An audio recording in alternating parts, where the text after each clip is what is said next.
Hello and welcome to the Extremis Publishing podcast. I'm Tom Christie. Our guest today is Dr. Murray Cook, who's Stirling's borough archaeologist and the author of Digging into Stirling's Past, his guide to the history of Stirling and its surrounding area, going back to ancient times all the way up until recent history. Murray, how are you doing? Absolutely fine, Tom. Yes, pleasure to be here. It's great to see you. Archaeology is a subject that has intrigued people for many, many years, and I think it's fair to say that most people have an interest in history and where we came from. What do you think it is about Stirling particularly that attracts people's attention? Well, I think it's this authenticity. It's all still there. You know, you've got this big castle on the hill. You've got gravestones covered in musket ball impacts. You've got a city wall built to stop Henry VIII coming to steal Mary Queen of Scots away. It's all there. It's all on the streets. That's combined with Wallace, with Bruce, with those battles, and with that grand landscape vista to our north. You know, the Ochils, the views to Ben Lomond, to Ben Ledi. Really, Stirling's got it all. And I think it's fair to say too, one of the things that has attracted so many people to Stirling over the years has been the fact that there is layer upon layer of history here. Oh yes, absolutely. I mean, it's to do with the geography. If you wish to go north, if you wish to come south, if you wish to stop someone coming north or south, you do it at Stirling. And it's a central military fact from the Romans to the Jacobites in 46. Everybody comes through Stirling, and the level of blood shed and treasure lost to control this tiny wee place is immense. I mean, one of the things that occurred to me when reading your book was the sheer number of major historical figures who've had a connection with Stirling or have played some part in its history at some point. Oh yes, I mean, they're all there. You know, Mary Queen of Scots, James IV, James V, William Wallace, Edward I, Edward II, Robert Burns, Queen Victoria, just layer upon layer of individuals, layer upon layer of history, layer upon layer of battles, of events, all of which are actually of immense importance to Scotland, to Scotland's history, to Scotland's place in Britain. I mean, it would be fair to say without Stirling's geography, there is probably no independent Scotland. To form the union with England to create Great Britain would simply be another province of England. Now, one of the things that occurs to me certainly has been that there are many, many unusual historical tales. I mean, we know about the battles, we know about the major significant events, but your book brings to light so many unexpected facts. Well, I think one of the things for me is there are any number of very good historical accounts of Stirling, of Stirling's place in Scotland, of its geography, of its architecture, but they tend to be a bit dry. So for me, the fun about Stirling is to contrast a wall that's built for Henry VIII with the world's oldest football, with Scotland's first research into flight, with a story about going swimming somewhere with a nice cup of coffee and a great whiskey and a great steak pie. All these things are true, but they bring it down to a human level.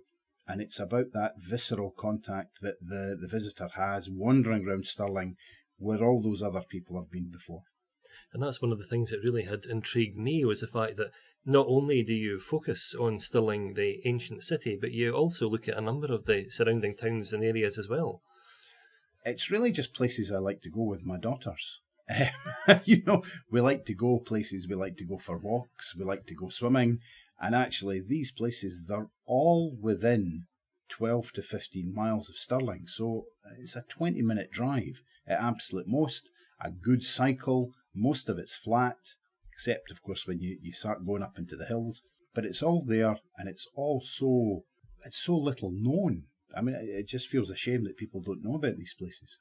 And that's one of the things that I must say I found most fascinating was the fact that you look at areas of immense natural beauty in this area, and then you bring up things like, for instance, the Atlantic Wall recreation and the historical significance of that. Well, I mean, that's amazing. There is this incredible contrast. So the Atlantic Wall replica is built from plans stolen from occupied Europe.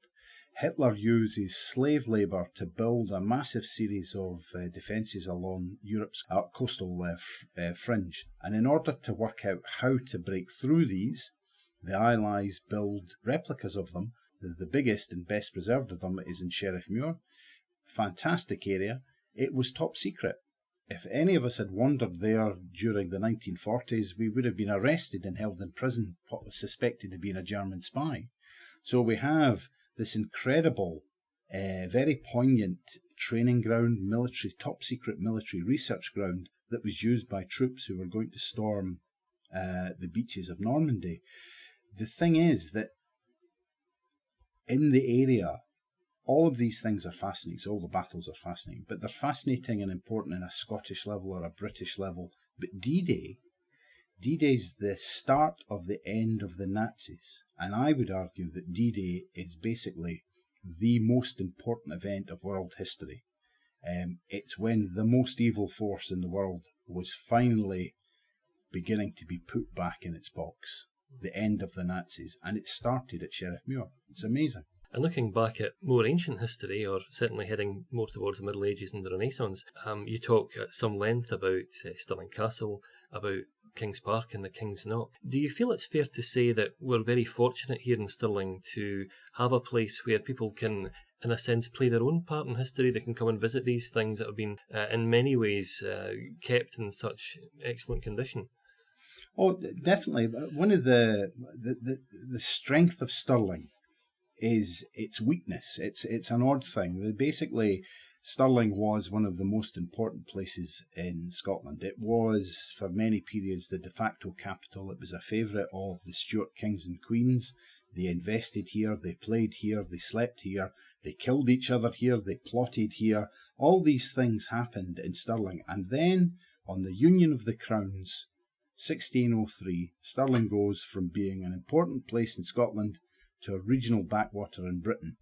So the medieval palaces, the medieval gardens, the rich history is all left, and it's never improved upon, it's never changed, it's never altered, and it's all still there.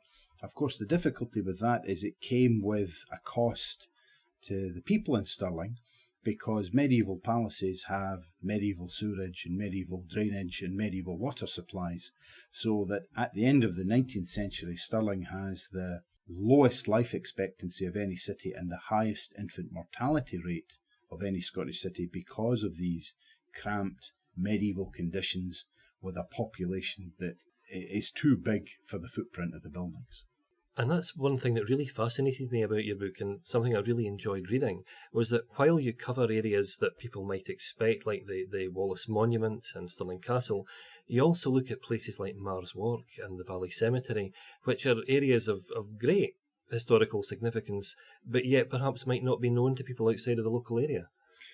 Well, that is the key. Everybody that comes to Stirling tends to do three things. The Battle of Bannockburn, the castle, and the Wallace Monument.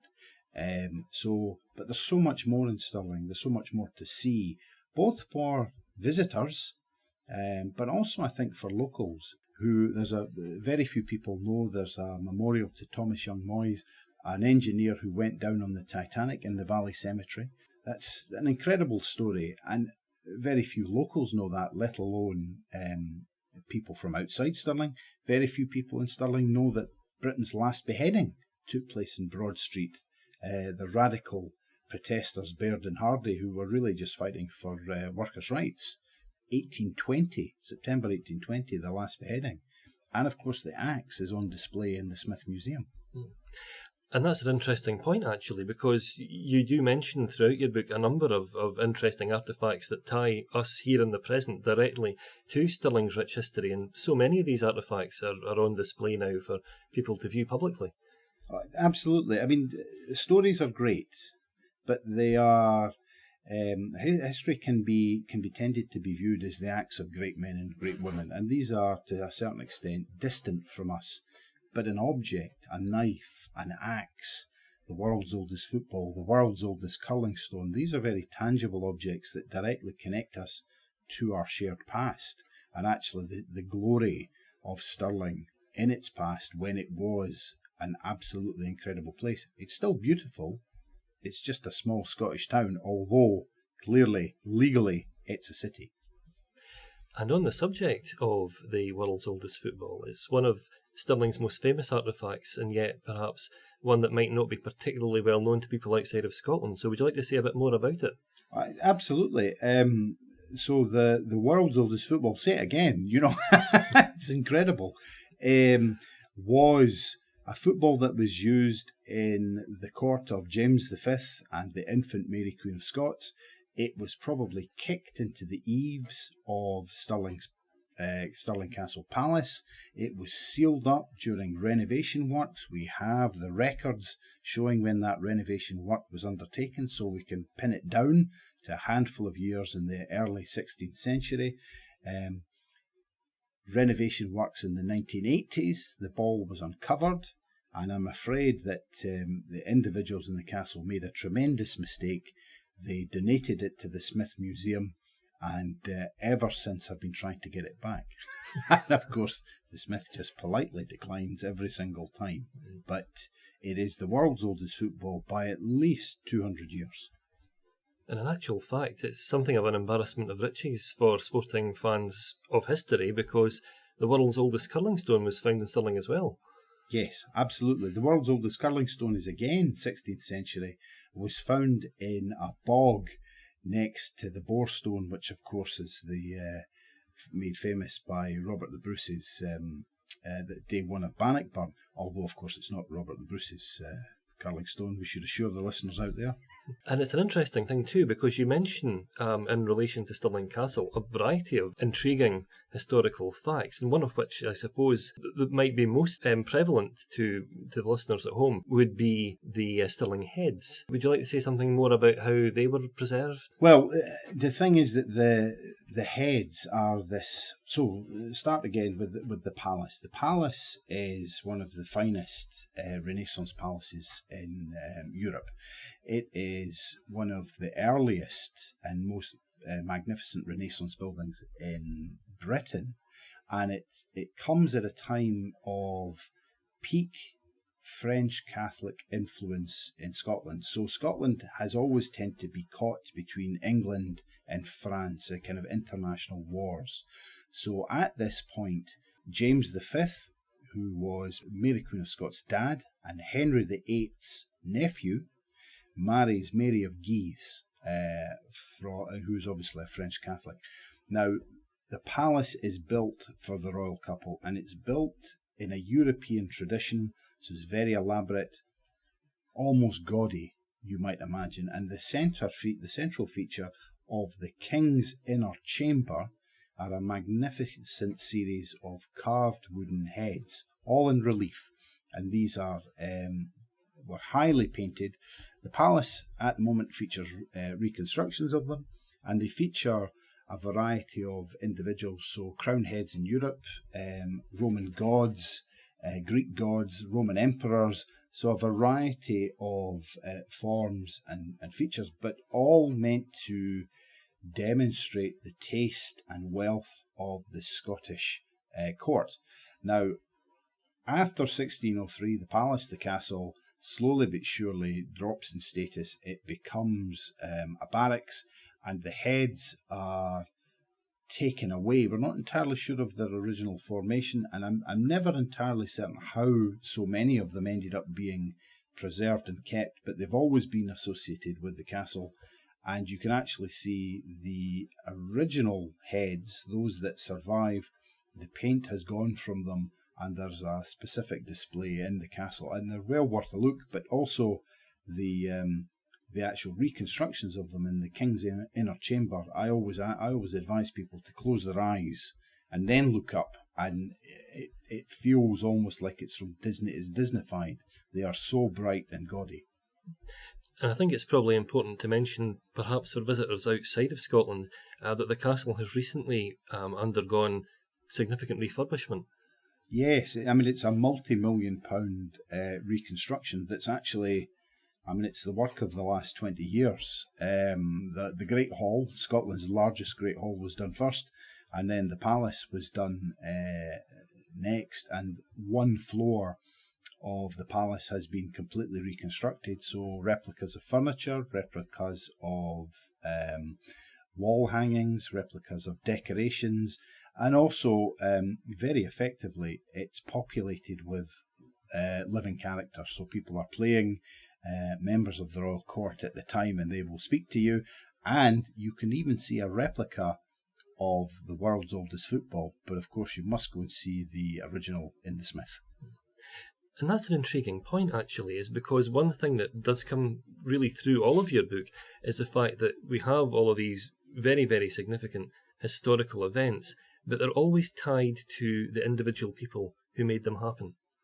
Yes, I think history can be daunting, and many people complain about the way they were taught history, that it was the big events, the broad sweep. It was very alienated. It was different. It was distant to them and their personal experience. So everything that happens because someone did it. And a lot of the time, it's not a Machiavellian plan. It's a cock-up. It's a mistake. People are flawed. People lie. And actually, the way that history is understood now is it's written by the victor to make a particular point. So, fascinatingly, one of the key battles around Stirling, the Battle of Sauchieburn, 1488, when James III, who was a bit of a rubbish king, is killed and defeated in battle with his son, the future James IV. The official record of that says, "On this day the late king fell at the field of Stirling." The king is dead, long live the king.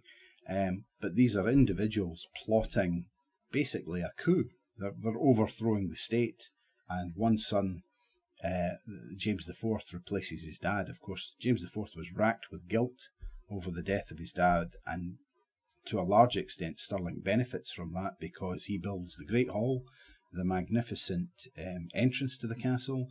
He helps rebuild the Kirk of the Holy Rood. He invites the Greyfriars to Stirling. He re-endows Cambus Kenneth Abbey, and he attempts to turn St Ninian's Kirk into a collegiate chapel. So there's a wealth of royal investment in Stirling around 1500 because of James, and in part because of his guilt. And with regard to that individual perspective on historical events, you do raise a very interesting tale of Torbreck's Tam in your book. Yes. Torbreck's Tam was christened by my colleague Michael McGuinness in the museum because he liked the alliteration, though he's not actually from Torbreck's, he's from Coney Park, so he really should be Coney Park Callum, but that's not as good as Torbreck's Tam. So, Torbreck's Tam illustrates the importance of local museums. In the late 19th century, workers in a market garden started shoveling into a gravel mound to use the gravel for a road. They uncovered the remains of a prehistoric burial that was in a stone-lined box, a kist, and the smith took the remains and curated them. Now, almost 100 years later, in the 1970s, another excavation at the same mound, a gravel mound, a burial mound, a cairn, uncovered further remains. And again, these were curated in the Smith. But we knew that they were prehistoric, but we did not know when, and the skull was rather degraded. A local student, a graduate of the School of Forensic Pathology in Dundee, Emily McCulloch, was looking for a summer project, and Michael suggested Torbreck's Tam might be a good project for her, and what she was going to do was reconstruct Tam's face, and that was very good, and I got involved and I said, why don't we apply for some money to get this radiocarbon dated, and we applied for money for Historic Environment Scotland. They paid for the radiocarbon dating. We also got DNA analysis on Tam, but we don't yet have the results. And this revealed that Tam is Bronze Age, so died roughly 3,000 years ago. But of the individuals in the burials, there were 2 Bronze Age individuals, young adults. There was a young child, 4 or 5, and there was another teenager, but the teenager was medieval and had actually died almost roughly 500 years ago, 500, 600 years ago. And this was quite a shock, because what is a medieval teenager doing in a pagan burial ground, because at this point everybody is Catholic. So to be buried in unconsecrated ground is quite a significant problem. This suggests that possibly a crime was being covered up, or perhaps it's a suicide. We won't really know, but it's very intriguing. Emily did a digital reconstruction of Torbreck's Tam, and he was quite a strong-looking young man. At Michael's request, he made him modern-looking, which has always caused some controversy, because Emily's reconstruction of Tam has a crew cut and a kind of chiseled jaw with designer stubble. But the attempt here was to make Tam look like us, rather than to distance him. It was to bring his appearance closer to us, to make it more visceral and a connection to us. So if anyone listening here, if your great-great-great-grandparents are from Stirling, it's very likely that Tam is your earliest ancestor. Well, given the sheer wealth of interesting stories and secrets that you uncover throughout Stirling, it would be remiss of me not to ask if you have a particular favourite. I certainly do. I think for me the difficulty is most of the interesting stories are kind of heavy with tragedy. So we can talk about witch trials. We can talk about troops dying at Gallipoli who volunteered to train and trained in Stirling, and all these things. The most powerful stories are ultimately imbued with negativity, with tragedy. I think, however, my favourite story is an account of a saint who was operating in the area. This is St. Cerf, and the Earthry Estate, which is where the university is. So that's one of the areas that the saint was operating in, and he was also operating in Tullibody, which is a little town to the east of Stirling, and the saint was around here around 600, 700. And the saint was asked to intervene in the case of sheep rustling. Now, what had happened was the thief, a man suspected of stealing the sheep, was asked, did he steal the sheep? And he said no. He was asked again, had he stolen the sheep? He protested his innocence. No, I hadn't stolen the sheep. The saint was brought in, and the saint asked him, did you steal the sheep? And the man again protested his innocence. No, I did not steal the sheep. Now, the thing is that sheep rustling at the time was a big deal, and indeed may still be a big deal in Tullibody. But the man protested his innocence, so what was the saint to do? What he got the man to swear on his bishop's crozier. And he said, say one more time, did you steal the sheep? Answer the question one more time. So the man put his hand on the crozier, and just as he did, the sheep bleated from his stomach, proving that he was a thief and giving us Tullibody's first miracle. Well, Murray, it's been an absolute pleasure to speak to you today. Thanks so much for taking the time to talk to us about your new book. Thank you very much, Tom, and thank you very much for taking the trouble to publish it. If you have any interest in Stirling's history, and trust me, there is a lot of history in Stirling, as you will discover from Murray's book, Digging into Stirling's Past is available to buy from Extremis Publishing, from all good online retailers and independent booksellers worldwide. Thanks for joining us today. I hope you'll join us again soon.